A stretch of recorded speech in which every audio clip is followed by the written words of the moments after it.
This is a Fat Daddy Tech Review, made by me. So here at Fat Daddy Tech Reviews, we only review the hottest stuff, even if the hottest stuff has been out for a long time and everyone's spoken about it. So today, we're speaking about 8bitdo controllers. So I've got quite a selection here, as you can see. I quite like them, because I keep on buying them.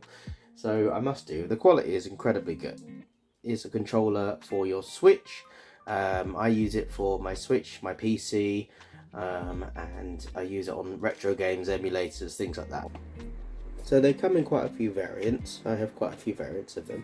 We've got the SN30 Pro for the Super Nintendo, as in the American version, which with the concave Y and X buttons. We've got the SF30 Pro, which is modelled after the Super Famicom European Super Famicom and European Super Nintendo, with the nice shiny rounded off buttons. And we've got the SN30 Pro again. Not to be, it's a bit confusing, but this one is based on the Game Boy. So it's got the Game Boy D-pad.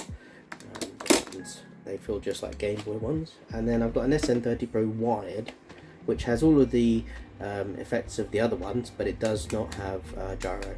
So you need to remember this. However, it doesn't run off the battery, so it's not going to run out on you in the middle of the game, which is its own good thing. It's also got less input latency, so I really noticed that with games like Super Mario Maker. So we have a selection of 8bitdo gamepads to go through today. We'll start with the SN30 Pro. Not the Plus, because that comes with little handles. No, this is the Pro. This is the basic one based on the Super Nintendo controller from many years ago. You can use this on your Switch, your PC, and I've even got it to work on the PlayStation 3 wired. So that's what it is. Obviously the home button doesn't work, but it works. So it's really good. As you can tell, the quality is quite high. This is high grade, good quality plastic. The thumbsticks are in the PlayStation 4 style. They've got quite some resistance to them, but you get used to them very quickly. The buttons are all extra clicky and they feel absolutely lovely.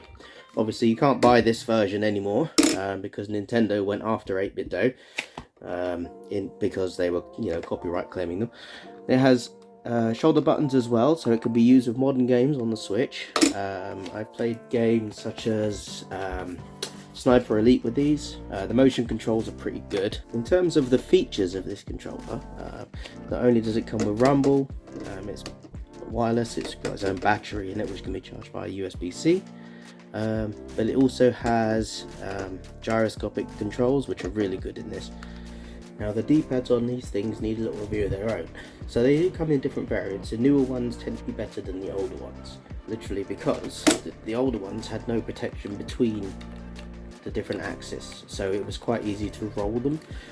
However, that often meant you would duck in 2D games or jump if it was a jump button, whereas the new ones are completely separated, which makes it more difficult to roll, especially if you're playing older games like Final Fantasy games from the Super Nintendo.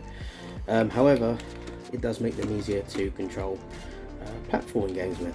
For example, I played Shantae Half Genie Hero on this, and it was wonderful all the way through. The responsiveness is brilliant, even over the wireless connection. And the D-pads themselves are far superior to the Switch Pro controller, which its D-pad is just not great. I don't know how Nintendo messed this one up. I mean, they invented the D-pad. All they had to do was do it again. So next up we have the 8bitdo SN30, just called SN30, no Pro, no Plus, no nothing. These are basically a wireless version, like to like, of the original Super Nintendo controller. The buttons feel like the SN30 Pros. They are a lot lighter because they don't contain rumble and they have no gyro. Obviously, these ones in particular are designed to only be used with the Super Nintendo Mini, although I believe you can use them on the Wii. Not that I've tried that.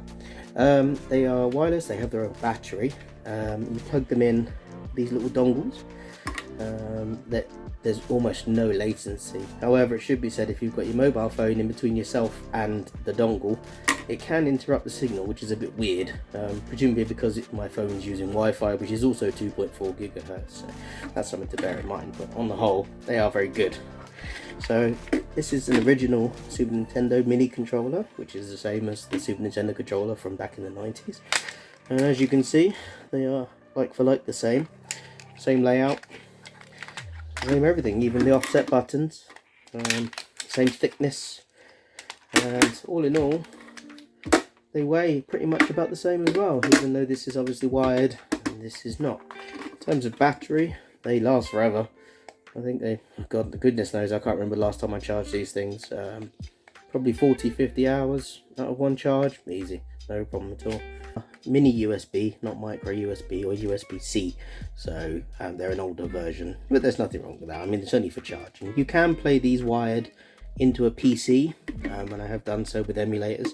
They work perfectly fine wired. They just feel like normal wired Super Nintendo controllers, really, but with more clicky buttons. The D-pad itself, perfect.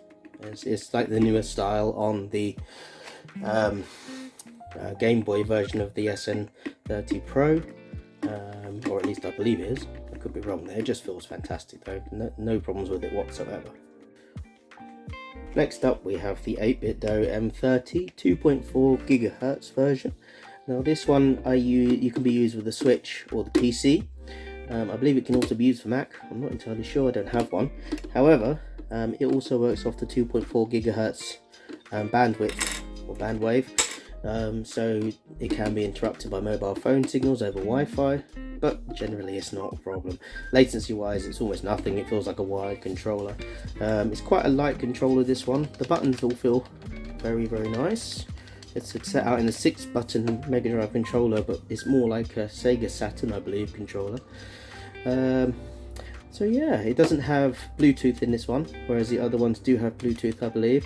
So if you're trying to connect it to a mobile phone or something, you might have difficulty. I did manage to connect it using my phone and a USB adapter, a USB to micro USB adapter, so it works for that.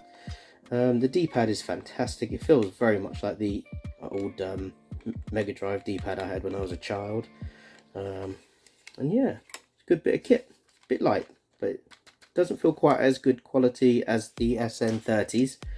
But it is good. It's good, and they're relatively cheap. You can get these almost next to nothing. I believe they do a version of this that works with the Mega Drive, as in wirelessly. So you plug it directly into the Mega Drive, and then you can have a wireless version. And they also do a Bluetooth version, which may be completely different, but only works over Bluetooth. Does not work over 2.4 GHz. Obviously, there's a bit more latency with Bluetooth in my experience. So yeah, thank you for watching. That just about wraps up my video. As you can see, I really like these things. I love the build quality. They are fantastic value for money. You can buy the Game Boy version and the SN30 Pro wired still on Amazon, but I don't believe you can buy the Super Nintendo versions anymore, although I've seen them listed on eBay, but they can get a bit expensive. These you can get in CX for I think £10 or something like that, if you really do like the Mega Drive style. Obviously they work with Switch games as well, so they have their pros and cons. But yeah, thank you very much for watching. See you in the next video. Subscribe and ring the bell. If you enjoyed the content, there'll be more in future.